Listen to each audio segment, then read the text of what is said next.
Assalamualaikum warahmatullahi wabarakatuh. Selamat pagi, salam sejahtera bagi kita semua. Bapak dan Ibu penilai dalam sertifikasi dosen gelombang 1 tahun 2025. Perkenalkan, saya Katri Anggraini, salah satu dosen program studi ilmu komunikasi Universitas Pamulang. Video ini dibuat untuk melengkapi pengajuan sertifikasi dosen gelombang 1 tahun 2025, yaitu pernyataan diri dosen dalam unjuk kerja Tridharma Perguruan Tinggi, PDD, UKT-PT, dan pengajaran. Dalam kesempatan kali ini, mata kuliah yang akan saya ambil sebagai contoh dalam video pembelajaran adalah mata kuliah inti dalam program studi ilmu komunikasi, yaitu dasar-dasar humas. Mata kuliah ini terdiri dari 3 SKS, 2 SKS teori, dan 1 SKS problem solving yang diambil dari case study. Mata kuliah ini disampaikan dengan metode DIA, yaitu Delivery, Interaction, and Assessment. Dalam proses pembelajaran yang ada di kelas, baik secara offline maupun online atau yang kita sebut dengan blended learning. Deskripsi mata kuliah ini yaitu berisi dalam membahas konsep, definisi dan sejarah kehumasan, public relations serta ruang lingkup dan peran strategis humas dalam organisasi. Mahasiswa diperkenalkan pada pentingnya hubungan antar manusia, human relations, komunikasi organisasi serta fungsi humas dalam sektor korporat dan pemerintahan. Pembelajaran mencakup keterampilan dasar seperti PR writing, pembuatan company profile, penggunaan tools humas, protokoler, serta membangun hubungan dengan stakeholder, media, investor, komunitas, dan pemerintah. Mahasiswa juga dibekali pemahaman tentang manajemen isu dan krisis, serta bagaimana humas berperan dalam menjaga citra organisasi. Capaian pembelajaran dari mata kuliah ini adalah yang pertama adalah dari sikap, yaitu menunjukkan sikap bertanggung jawab atas pekerjaan di bidang keahlian dalam lingkup ilmu komunikasi secara mandiri. Yang kedua adalah keterampilan umum, mampu menunjukkan kinerja mandiri, bermutu, dan terukur. Yang ketiga adalah pengetahuan, proses penyusunan rencana, implementasi, monitoring, dan pengembangan program komunikasi. Keterampilan khusus yaitu mampu merencanakan, melaksanakan, melaporkan, dan mempublikasikan hasil penelitian komunikasi dan pengabdian kepada masyarakat berdasarkan kaidah-kaidah ilmiah bidang ilmu komunikasi. Pokok pembahasan dalam mata kuliah ini yaitu yang pertama adalah konsep dasar definisi dan sejarah humas, yang kedua adalah human relations dalam public relations, yang ketiga ruang lingkup humas, keempat pentingnya humas dan komunikasi dalam perusahaan atau organisasi, yang kelima peran dan fungsi humas, yang keenam humas dalam corporate dan government, yang ketujuh humas dan stakeholder, kedelapan humas dan kepemimpinan, kesembilan publik dalam PR, yang ke-10 budaya perusahaan, yang ke-11 tools of humas dan jenis-jenis tools of humas, yang ke-12 karakteristik seorang humas, ke-13 protokoler, yang ke-14 customer dan community relations, yang ke-15 investor relations, 16 government relations, 17 media relations, ke-18 PR writing, yang ke-19 company profile, 20 manajemen isu dan krisis manajemen serta hubungannya dengan PR, ke-21 yaitu manajemen krisis dan manajemen penanganan krisis. Referensi yang saya gunakan pada pertemuan kedua ini yaitu yang pertama adalah Onang Uyana Effendi, cetakan ke-8 yaitu Human Relations dan PR. Yang kedua adalah Sunarko Setiodarmojo, cetakan yang kedua PR, pengertian fungsi dan peranannya. Yang ketiga adalah Yosal Iriantara, yaitu Community Relations, konsep dan aplikasinya. Video pembelajaran dasar-dasar humas dapat dilihat pada Ujar di kanal YouTube. Berikut adalah aspek-aspek penilaian dalam mata kuliah dasar-dasar humas.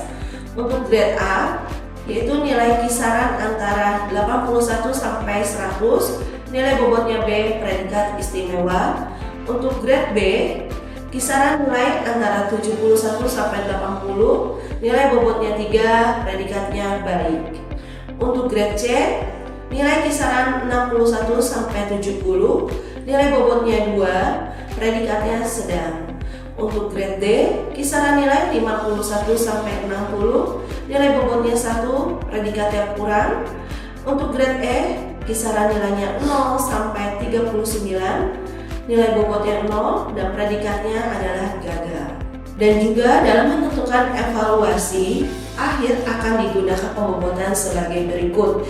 Untuk kehadiran itu adalah 10%, untuk tugas 20%, UTS 30%, dan UAS 40%. Metode yang digunakan dalam pertemuan kedua ini yaitu dengan model pembelajaran problem based learning, dengan metodenya diskusi dan juga ceramah. Berikut adalah video pembelajaran yang dilakukan di kelas. Selamat menyaksikan.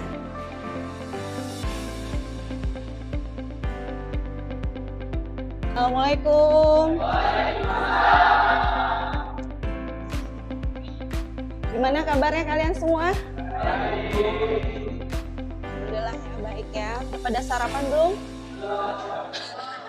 Ada yang belum, ada yang udah ya. Yang belum sabar-sabar ya. Asal jangan pingsan ya. Oke, teman-teman. Sebelum kita memulai perkuliahan pada hari ini ya, di pertemuan yang kedua ya. Oke, kita sebaiknya berdoa terlebih dahulu. Ketua kelas bisa dimulai untuk doanya.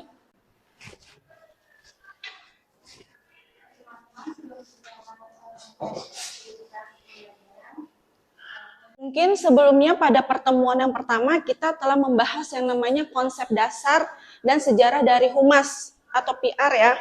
PR, Public Relations. P-nya itu apa? Performance, benar nggak? Kenapa harus menjaga penampilan bagi seorang PR? Karena kita akan ketemu sama banyak orang di dalam relasi. Betul. Malu ya kalau misalnya tampilan kita tidak bagus ya. Compang-camping, rambut gondrong bagi laki-laki, benar nggak? Jadi harus rapi ya, tapi tidak klimis banget, benar nggak? Kemudian yang namanya R adalah recognition, di mana PR itu harus adanya pengakuan. Pengakuannya dalam hal apa misalnya? Tadi kan ketemu relasi, nah pengakuannya itu kayak gimana? Diakui, kita itu ada. Dalam hal apa misalnya? Jabatan, oke. Dalam bentuk misalnya dia bernaung di sebuah biro ya. Oke, atau misalnya instansi atau lembaga atau di dalam perusahaan, di dalamnya adalah misalnya corporate secretary, korsek. Nah, sekarang kita beralih ke pertemuan kedua yaitu human relations.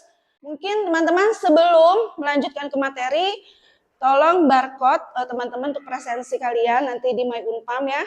Silahkan untuk barcode di handphone kalian. Nanti langsung ngelink ke My dosen saya. Pertemuan ini adalah menunjukkan sikap bertanggung jawab atas pekerjaan di bidang keahlian lingkup dalam bidang ilmu komunikasi secara mandiri. Kemudian mampu menunjukkan kinerja mandiri, bermutu dan terukur. Kemudian yang ketiga, proses penyusunan rencana, implementasi, monitoring, dan pengembang program komunikasi. Dan yang keempat, merencanakan, melaksanakan, melaporkan, dan mempublikasikan hasil penelitian komunikasi dan PKM berdasarkan kaidah-kaidah ilmiah dalam bidang ilmu komunikasi. Ini capaian pembelajaran dari mata kuliah ini.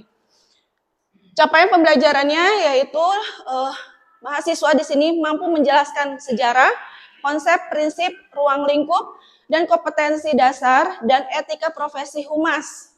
Kemudian mahasiswa juga mampu mengidentifikasi aspek teoritis, normatif, dan juga kontekstualisasinya secara praktis. Human relations ini adalah faktor manusia, benar? Kita ini makhluk sosial, betul? Siapa sih yang di sini yang tidak pernah berinteraksi antara satu dengan yang lainnya?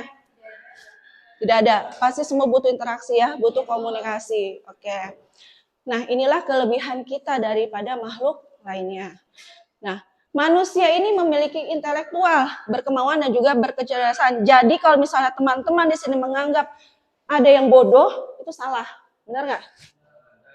Itu kan tergantung dari diri kita, ya kan? Tapi kadang-kadang itu jadi bahan candaan ya. Benar nggak? Padahal yang dibercandain, padahal orang yang bercandain itu adalah yang orang bodoh, ya. Nah, jadi harus bercermin dulu tuh, ya kan, sebelum mengatakan. Nah, jadi di sini human relation ini, faktor manusia dalam human relation adalah manusia memiliki sifat jasmani dan rohani, tentunya dalam tabiat, jiwa, dan tingkah laku. Di kelas ini pun pasti salah satunya nggak mungkin sama ya. Kemudian nah di sini adalah human relation, itu adalah titik sentralnya adalah kita sebagai manusia. Oke. Selanjutnya, faktor yang menentukan sifat tabiat manusia. Pertama adalah heredity, yaitu pembawaan kita dari lahir. Nah, ketika kita lahir, atau misalnya kita di rumah nih, belum yang namanya kita terjamah dengan lingkungan luar, pasti karakter, sifat itu nggak jatuh, buah tidak jatuh dari pohonnya. Benar nggak? Sekarang apa yang mendominasi kalian dari karakter di rumah? Orang tua atau siapa? Kalian ikut ke siapa? Kalau laki-laki dominasinya ke ibu ya, biasanya. Kalau perempuan biasanya ke ayah. Oke. Ibu ya. Apa coba contohnya kamu yang mendominasi ke ibunya apa? Enggak, baik hati dan lemah lembut, Bu. Baik hati kayaknya umum banget ya. Baik hati dan tidak sombong. Iya. Oke. Kalau kamu ke bapaknya apa? Pendiam, introvert berarti. Nah, saking diamnya nggak ada suara ya. Ini human relations. Coba, human relation apa yang kalian pikirkan? Hubungan manusia atau hubungan manusiawi? Dilihat dari mananya? Human relation dikatakan hubungan manusiawi. Coba berikan contohnya seperti apa? Ayo, ada yang bisa?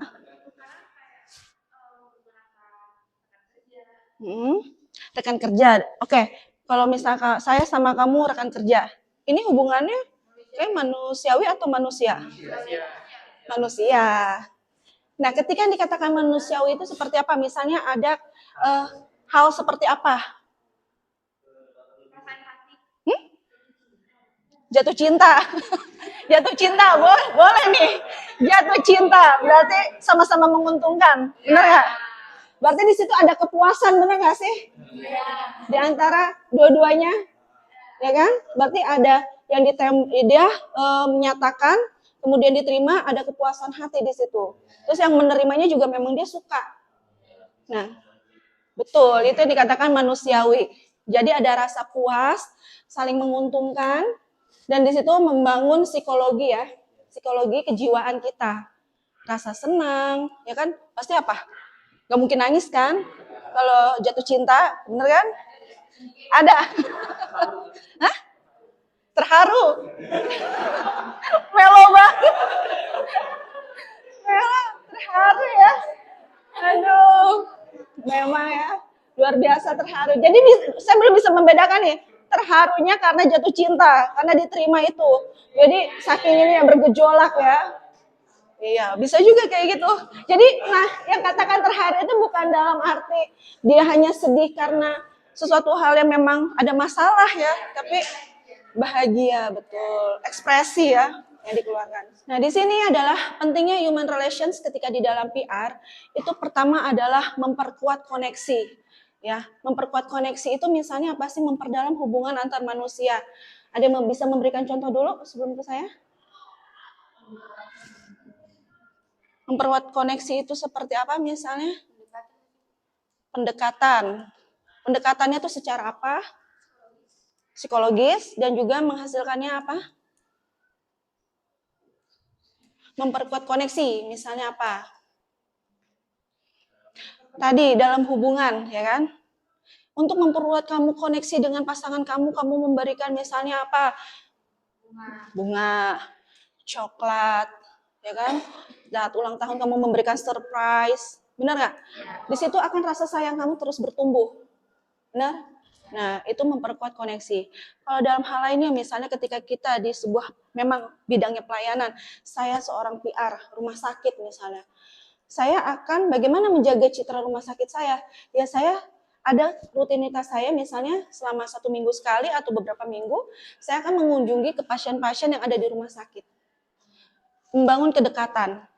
Bagaimana nanti loyalitas mereka, pasien tersebut, ketika keluar dari rumah sakit, melihat rumah sakit yang saya tempati itu apa? Baik. Benar nggak? Citranya pasti positif. Nah, itu membangun kedekatannya seperti itu, memperkuat koneksi saya. Nah, yang kedua adalah membangun kepercayaan, building trust-nya itu seperti apa? Itu. Kita harus apa? Sebagai human relations dalam PR, dalam membangun kepercayaan, adanya keterbukaan. Misalnya apa? Harus transparan. Dalam hal apa misalnya? Kalau apa? Hah? Bisnis misalnya apa? Misalnya transparan itu dalam hal keuangan mungkin ya Bu ya. Oke, baik. Dalam keuangan pasti seperti pengadaan barang kan, pengadaan barang itu pasti ada mulai dari invoice segala macam, itu semua harus terbuka, harus transparan, semuanya dibersihkan oleh beberapa divisi juga Bu. Jadi agar tidak terjadinya kecurangan-kecurangan juga kayak gitu. Oke, berarti ada backup, ada auto verifikasi gitu ya. Oke, bagus itu membangun kepercayaan, building trust ya. Meningkatkan reputasi dalam hal yang positif. Tadi udah benar ya, salah satunya seperti yang tadi teman kalian sampaikan. Ada lagi? Kalau kayak ngasih respon itu kayak misalnya di sebuah resto kan ada mau melakukan reservasi gitu, terus dari adminnya kayak menunjukin kalau dia tuh benar-benar mau ngebantu customer itu. Care. Betul. Bisa juga, jadi pelayanannya itu dalam bentuk responsif ya. Dan tadi dengan juga memberikan suatu solutif kali ya. Nah itu bisa meningkatkan reputasi ya, bahwa memang perusahaan branding dari perusahaan tersebut baik ya dari sisi pelayanannya. Nah ya bagus kayak gitu ya. Itu salah satu dari meningkatkan reputasi. Oke. Selanjutnya ya. Jadi di sini penerapan human relations ini dalam PR 85% itu adalah keterlibatan dari karyawan ya. Kalau misalnya karyawannya males, otomatis hasil atau pendapatannya juga bakalan kecil, benar nggak? Ya kan? Nah, yang kedua adalah kepuasan dari pelanggan. Betul. Ini sangat besar sekali kepuasan karena itulah yang menguntungkan bagi perusahaan. Ya. Nah, selanjutnya kita lanjut ya. Yang ketiga adalah kebutuhan manusia itu tersusun atas tingkatan kebutuhan seperti ini. Coba, kebutuhan yang pertama kita lihat apa? Psikologi. Kalnya ya kan membutuhkan apa? Fisiologikalnya ya kan, jadi kayak makan, minum, tidur. Kalau itu sudah nyaman, kalian butuh ke atasnya lagi, safety diri, kenyamanan. Bagaimana kalian untuk melindungi dari diri sendiri ya kan. Nah ini kemudian naik lagi, kalian butuh ada faktor sosial di situ ya, harus ada teman untuk sharing, bukan untuk pacaran aja, benar nggak? Misalnya sharing kerjaan atau misalnya apapun itu, sehingga yang memperluas lagi yang namanya wawasan kalian, ya kan? Kemudian apalagi kalian butuh yang namanya untuk dihormati, harga diri, ya kan? Adanya harga diri kalian. Nah yang paling atas itu kalian sekarang ini saat kuliah, kalian ini sedang menerapkan itu loh, ya kan? Aktualisasi diri, karena gini ya. Kalau kita melihat dulu ya perkembangan human relations dari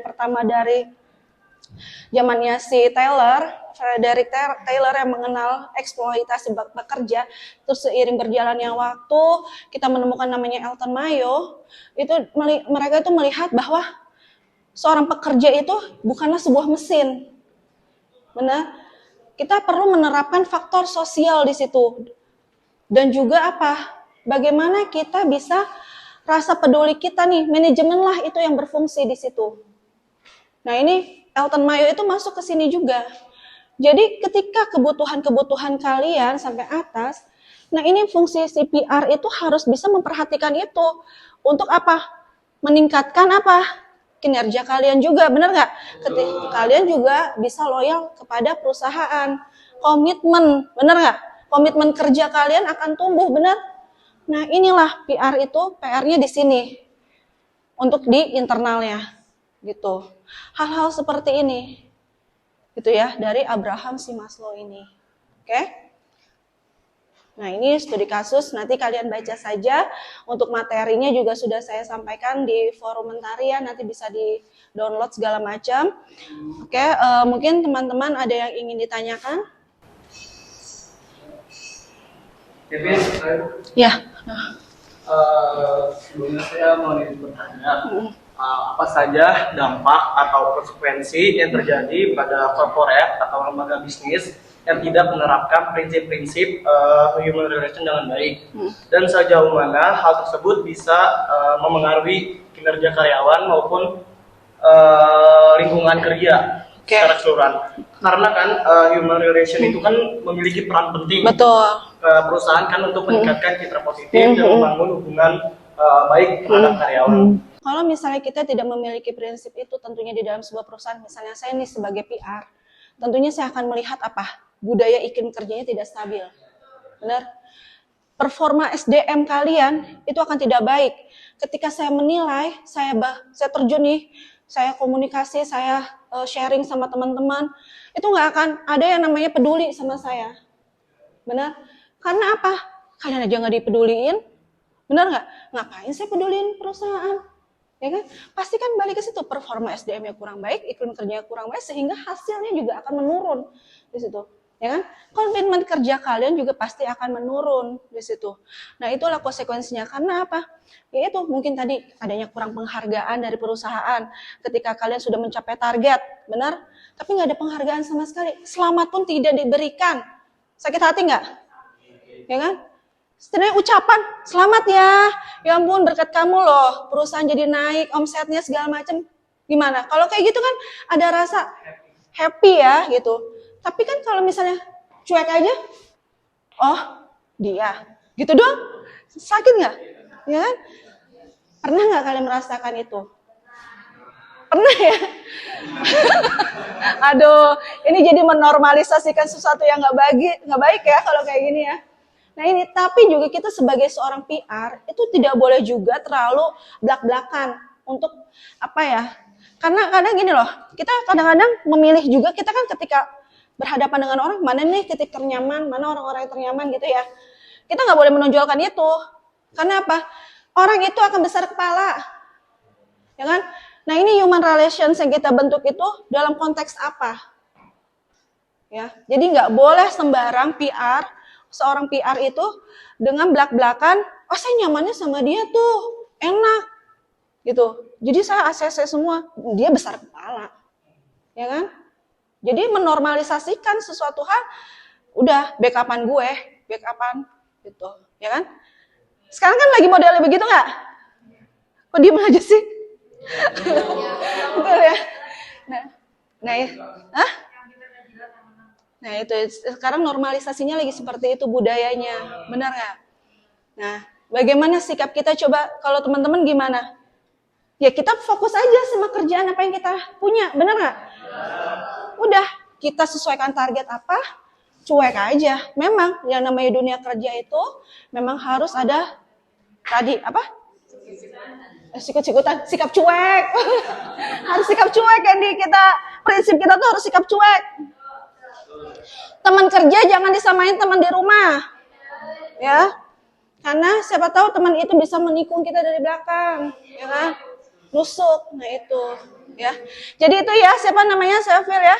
Nah, kurang lebihnya seperti itu ya. Jadi kayak performa SDM-nya juga turun, iklim kerjanya juga akan berantakan, sehingga hasil yang ada juga menurun gitu ya. Itu karena tadi kurang penghargaan, mungkin adanya apa merasa terisolasi atau seperti apa gitu ya. Ada lagi? Oke. Apa? Seringkali kenapa karyawan dalam dunia kerja kan mudah sekali sekarang ini merasakan stres dan tertekan. Apakah ini ada hubungannya sama human relation yang ada di perusahaan tersebut dia lemah dalam pengaplikasiannya? Oke, betul. Kalau saya lihat dari ketika kita melihat karyawan kita itu stres atau tertekan, pasti kita kurang menerapkan si HR-nya tadi, human relations-nya tadi, ya. Karena apa? Gini loh, kita ini butuh komunikasi yang efektif. Ketika kita mau itu organisasi, perusahaan, ataupun lembaga, yang kita terapkan apa sih? Komunikasi, kolaborasi, sama informasi. Benar? Nah, ini ketika tidak dijalankan, si HR ini akan berantakan, tiga-tiga ini. Dan tim tidak akan solid. Begitupun apa? Dengan rekan sejawat, pimpinan, ataupun bawahan ke pimpinan, itu sebaliknya, tidak ada rasa empati. Gitu. Nah itu mempengaruhi sekali ya yang namanya stres. Ya kita stres wajar ya. Stres, tertekan, itu juga ada faktor yang memang kalian pengaruh dari itu semua. Mungkin apa? Beban kerja yang tinggi.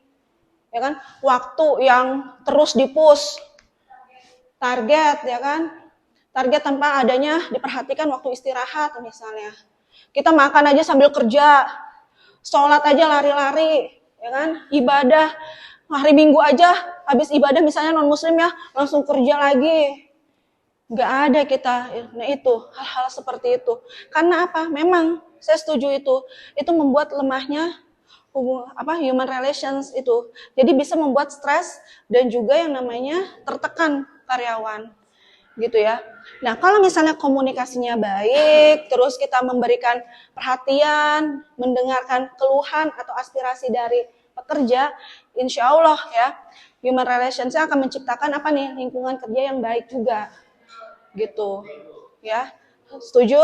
Setuju. Oke. Ada yang mau memberikan kesimpulan untuk pertemuan hari ini? Oke, apa? Menyimpulkan ya dari yang dijelaskan tadi, saya memahami bahwa human relation dalam lingkungan kerja itu perlu mendapatkan perhatian lebih dari manajemen perusahaan karena dampaknya bisa positif atau negatif tergantung dari bagaimana human relation itu diterapkan di perusahaan tersebut. Oke, baik. Ada lagi yang lain? Saya dinamai Ibu. Berarti intinya dari penjelasan Ibu, hubungan yang baik di dalam tempat kerja itu karyawan itu sendiri. Mungkin contohnya dari hal-hal sederhana kayak saling menyapa, terus saling tersenyum, atau enggak menanyakan kabar, atau mengapresiasikan dari hasil kerja mereka. Terus mungkin bisa diadakan outing atau family gathering, atau bisa makan malam bersama untuk mempererat hubungan antara karyawan sama manajemennya. Ya, hal-hal tersebut bisa membuat lingkungan kerja menjadi nyaman sama menyenangkan. Oke, betul. Memang harus diselingi refreshing ya. Femgat. Ada ya? Kira-kira di perusahaan kalian ada ya kegiatan itu ya? Alhamdulillah. Masih ada human relations ya kalau gitu ya. Oke, mungkin itu saja ya teman-teman pertemuan kita pada hari ini. Nanti tolong dilihat tugasnya sudah saya sampaikan di Mentari ya. Coba dilihat itu ada tugasnya. Nanti kita besok ya minggu depan kita diskusikan kembali ya dari tugas yang ada. Mungkin teman-teman cukup sekian. Terima kasih atas waktunya. Assalamualaikum warahmatullahi wabarakatuh. Demikian video pembelajaran ini saya sampaikan. Semoga materi yang telah disampaikan dapat memberikan pemahaman yang lebih mendalam dan bermanfaat dalam proses sertifikasi dosen gelombang 1 tahun 2025. Terima kasih atas perhatian Bapak dan Ibu. Salam dan sukses selalu.